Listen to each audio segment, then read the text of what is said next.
Hey, Manuela here. I am surprised the amount of people that do not know how easy it is to apply for a mortgage loan. If you're planning to buy a house this 2024 or even on 2025, it is crucial that you understand how the process works so you don't have any surprises along the way and you will be prepared to become a homeowner this 2024 or 2025. We simply start the process by sitting down with a loan officer. The loan officer is going to check if your income is sufficient to purchase a house. The way they do this is if you are a W 2 employed, you will have to show the bank your past two W 2s. If you are self employed, the way they check this is by you providing the last 2 years of your tax returns. If your income is not sufficient to purchase a house, the way you can do this is by either finding a different job or bringing someone along the way to serve you as a cosigner. Remember that child support, alimony, and pensions are counted as income when you're buying your house. My recommendation is to never omit any information to your loan officer. Once the income is verified, your loan officer is going to check your credit.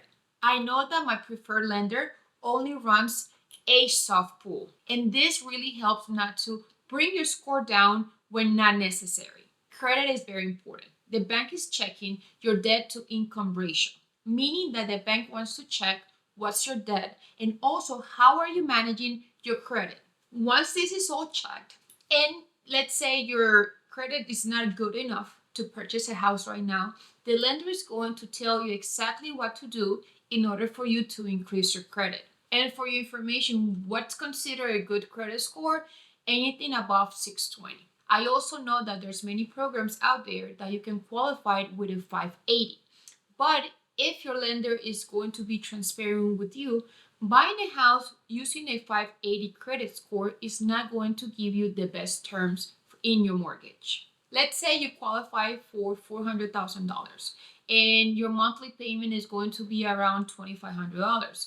Are you okay with that mortgage payment? You have to be very, very transparent with the loan officer, letting him know or letting her know that you want to stay in certain budget. Meaning that if you don't want to buy a house for $400,000 because you cannot afford that mortgage payment, you can tell him exactly how much you want to pay, and he's going to let us know how much money we have to look in what budget. Once you're okay with that mortgage payment, you have to keep in mind that it's a great idea for you to have a savings account with at least 4 to 6 months of reserves in case something happens in the future. You have money to make your mortgage payments. And once your finances are set, we are ready to go. And remember, at this point in the mortgage process, do not, I beg you, do not open a new credit card, do not buy a new home, do not do anything to your credit. Nothing until you're done with the home buying process. And very important, do not change your jobs while you are in the process of buying a house. And pretty much this is the point where I jump in to help you find your house and help you negotiate the best terms for you and your family. We now sit down and you're going to tell me exactly where you want to live. You also are going to tell me your needs and your musts. And when I say your must is I want to know how many rooms in the house do you need? What kind of floor plan do you guys want? Do you need a fenced backyard? What is it that you guys dream of or you dream of in having a house? Once I gather that information, you're going to receive an email daily giving you options of properties that meet the criteria. No, I'm not going to find that perfect house, but I'm going to get very close to that perfect house for you. And if I find that perfect house for you, well, lucky me. The fun part begins when we start viewing the houses. Every week, we're going to get in contact and you are going to tell me when you are available to go see the houses and how many houses you want to view on a certain day. I usually advise people to see at least 2 to 4 houses in a day so we can compare the properties and you can make a decision. And what is the most important thing about seeing those properties is that pictures can be deceiving. And number two, you can view the neighborhood and that's going to give you a better feeling if this is the right property for you or not. Let's say we found a house and we are ready to send an offer. My job is to understand what's going on with the market so we can send the winning offer. Depending on the current market, we might get some closing costs, or we might be able to send the asking price that they already put on the property, or we might have to offer a little bit more. This comes down to the current market that you are shopping in. So, it usually takes around 24 hours to receive an answer once you submit an offer. And let's say your offer got accepted. Congratulations. What happens next? Well, listen to this. Once your offer gets accepted, we start working again, but at this time, we are going to work with the lender. In the first 1 to 2 days, we submit the earnest money. Earnest money is the good faith deposit. This is usually 1% of the purchase price, and this is telling the seller that you are very interested in staying in that contract. Obviously, you can terminate this contract and get your money back if you are within the due diligence periods. The due diligence period is the time that you have to do an inspection to the property that you're going to purchase. During this time, you're going to negotiate either the seller fixing the property for you or the seller giving you money to make repairs to the house that you're buying. Remember, you can have repairs on new constructions, and you can also have issues with resales.